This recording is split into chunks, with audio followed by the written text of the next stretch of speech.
Now welcome to another lightning response video, where this time I've got a couple questions, starting with this one from Jose Peterson, who asked, "Hey Thor, there's an underlying issue that I think can get overlooked. There's a massive difference in values, beliefs, morals, ethics between the people who can write a story like The Acolyte and think it's good, let alone people who can agree with Headland about the morality of the characters, and normal people. I don't know if the writers who wrote The Acolyte can comprehend normal people because their worldview and values are so bass-ackwards. The kicker is that people like me aren't going to even want their kids watching trash like that. When the kids are little, the suggested morality is predatory and confusing. When they are older, there will always be something better to watch. I don't think this is a fixable problem. New writers and decision makers, or I will never come back." And I do agree that there is a very large and rather radical difference in the messages between what Lucas was trying to originally say with Star Wars and what Headland was trying to say with The Acolyte. That The Acolyte is even very hedonistic with what it preaches, that it tells kids, or anyone really, about how nothing is more important than you or your own truth. Your own wants and desires should be pursued at any cost, because life is only about pleasing the self, especially because others only look out for themselves too, or protect their own interests, and thus can't be trusted anyway. That they'll just disappoint you or betray you if you put your faith in them. It tells us that authority is kind of like an obstacle that exists mainly just to change you or limit who or what you are allowed to become, or something that tells you how to live. It demands you adhere to these certain norms or these certain standards, or else. That it is not something that looks out for the well-being of all and wants to see everyone be treated fairly, and that they get an equal chance at the life they want within reason, of course. We cannot all have everything we want. And since, as seen with the Jedi Order in this show, since authority is always inherently corrupt or flawed to some degree anyway, since again everyone has their own wants and desires that they will embrace over all else, that again no one can ever truly be trusted, certainly not an institution, well then there's no point in listening to or trusting the authorities of those institutions, because again they are inherently flawed, and thus you are completely justified in fighting against them. While on the flip side, what Lucas was trying to say or accomplish with Star Wars was to try and reinvigorate spirituality in young people. He wanted kids that were on the verge of adulthood. He wanted them to ask themselves the hard questions about life as they went out into the world and started to become a part of it. He wanted them to realize that there is something beyond the self that you can serve by simply trying to be a little less selfish, that you can help a greater good or keep a balance in society that way by not always just thinking about you or your own wants and desires, but seeing again that bigger picture. And that when you do become overly selfish, when you do achieve freedom from the system, I guess is how the Acolyte would put it, you don't actually achieve some sort of happiness like the show portrays. You become miserable and alone and inevitably bring that misery to others. I mean, just look at the difference in the end of the stories of Anakin and Osha, or look at how their stories begin when they fall to the dark side. They are very, very different. Because when Anakin falls to it, he loses everything he ever cared about and simply becomes a pawn of the dark side itself. He's not looking out at freedom, at a happy sunset, or a better life ahead of him. He's looking out at a machine, at a Death Star that will bring misery and oppression to everyone else in the galaxy, almost quite literally.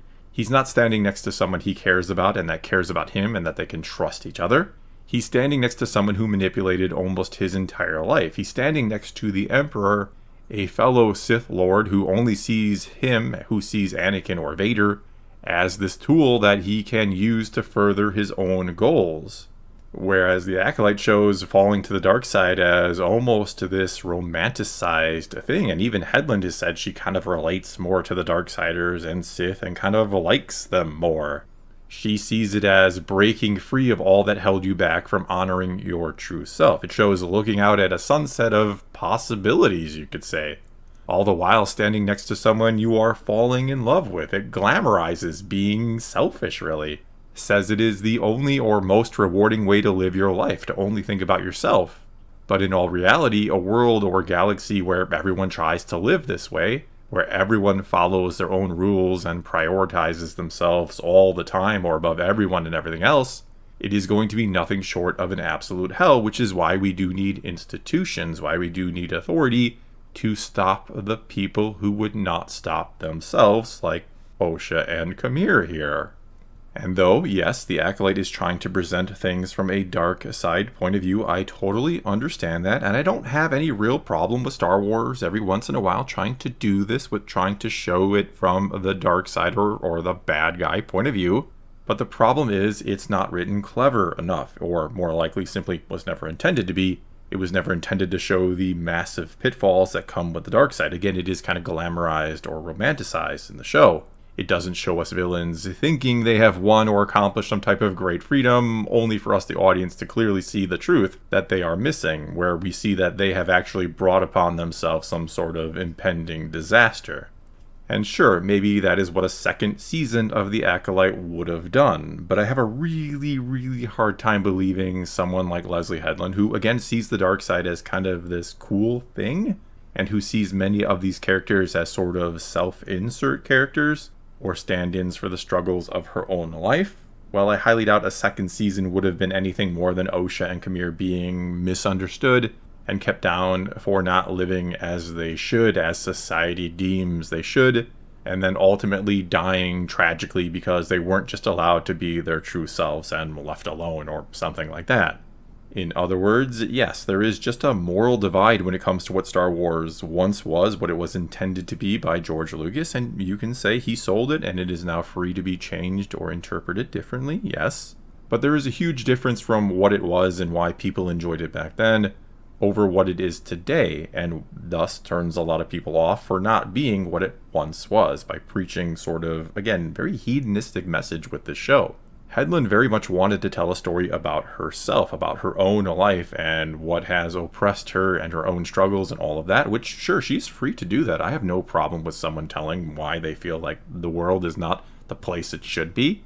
But the problem is a lot of people take the messages of Star Wars to heart. They feel like these are good, well-intended messages that we should follow, and thus when people see the wrong messages in them, like I would imagine the original commenter feels, they are not going to want their children to watch this. They don't want something that tells their children that they are the only and most important thing in the world and that everything they want is all that matters. They don't want their children to turn out to be selfish. And, well, according to the ratings that we have, no one really wanted to watch a Star Wars show that says this. Maybe some people did. Maybe some people either didn't catch the message or don't care about the message and like lightsaber fights or whatever else it might be. But I would argue, besides the show not being very well written, that it is not a very good Star Wars show in what it tries to tell us. Lucas told a story about how being selfless, thinking beyond the self, and showing compassion towards others can be very rewarding and can be a great way to live a life. Not that you have to be completely Jedi-like, but being a little more like them can lead to a better world for everybody. And this show portrays them as part of the problem, as simply an institution that is not helping people but holding them back. And I think what's rather beautifully poetic about all this is that the original Star Wars, the one Lucas gave us, became one of the most beloved and popular franchises or stories ever, while Headland's interpretation of it, her twisting of the morality of Star Wars, is something that was rejected by many and will only last one season, and will, I'd imagine, by everyone but its most devoted fans, will soon be forgotten. All right, and now let's move on to this question from John Maiwa, who asked, "Hey Thor, I'm going to drop $50 in the hope of getting your attention to my question. Given that Torben unalived himself in episode 2 of The Acolyte, and Sol allowed himself to be unalived in episode 8, shouldn't these episodes come with a trigger warning at the start and phone numbers to self-unaliving prevention hotlines at the end?" Okay, so first of all, thank you so very much for the $50. I do greatly appreciate it, especially this month where I've had some kind of health issues and I haven't been able to put up many videos, as many of you have maybe noticed. Anyway, thank you for that, and I'm already afraid I'm not going to be able to give a $50 answer here, but thank you for that. Yet at the same time, I don't want this to become a thing. I don't want to see other people do a super thanks attached to questions. I'm not mad that you did that or anything like that. But I don't want this to become a thing. I don't want people to think that the only way to get their questions answered in one of these lightning response videos is to pay me. The spirit of these things is for everyone to have a pretty equal or fair chance to get their question responded to, not just the ones who give me money. And I mean, I get a ton of these questions on pretty much each and every video, and I already don't get to answer the vast majority. And so again, I just don't want people to feel like the only way to ever get it answered is to pay.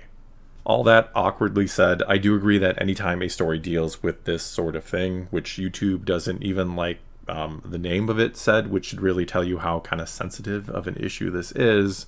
But I do agree that anytime a character in any show does what Torben did in the second episode of The Acolyte, some sort of maybe warning beforehand should be given, especially if it is a show that is again going to have a lot of younger viewers tuning in, which any Star Wars show potentially should.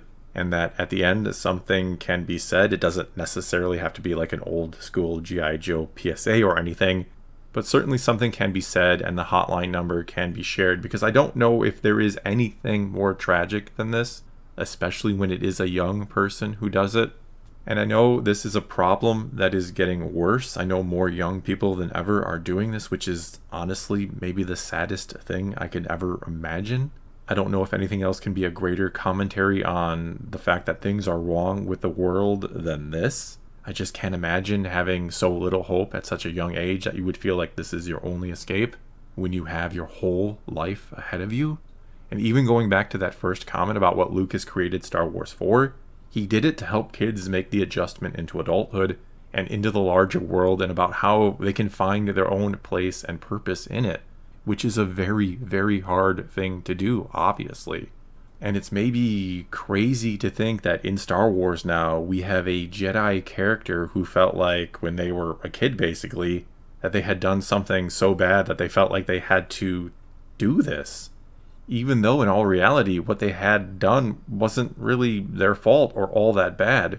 Not to mention Torben had his mind possessed by witches and kind of went crazy because he was homesick, I guess.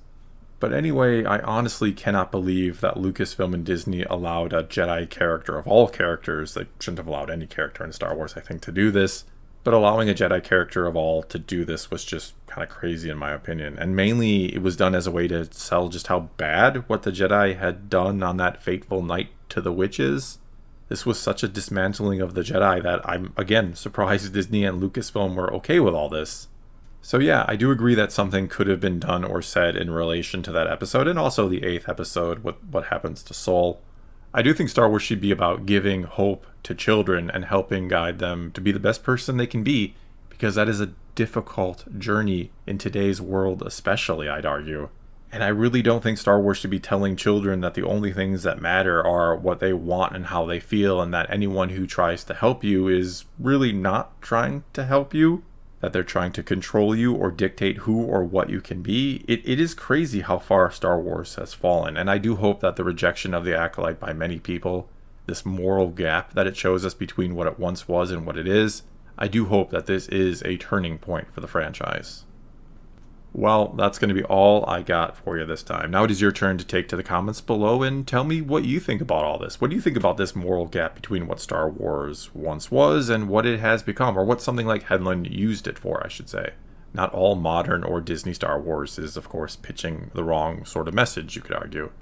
Or you can always ask a question for a future lightning response video. All you gotta do is start your comment off with "Hey Thor" and then ask away.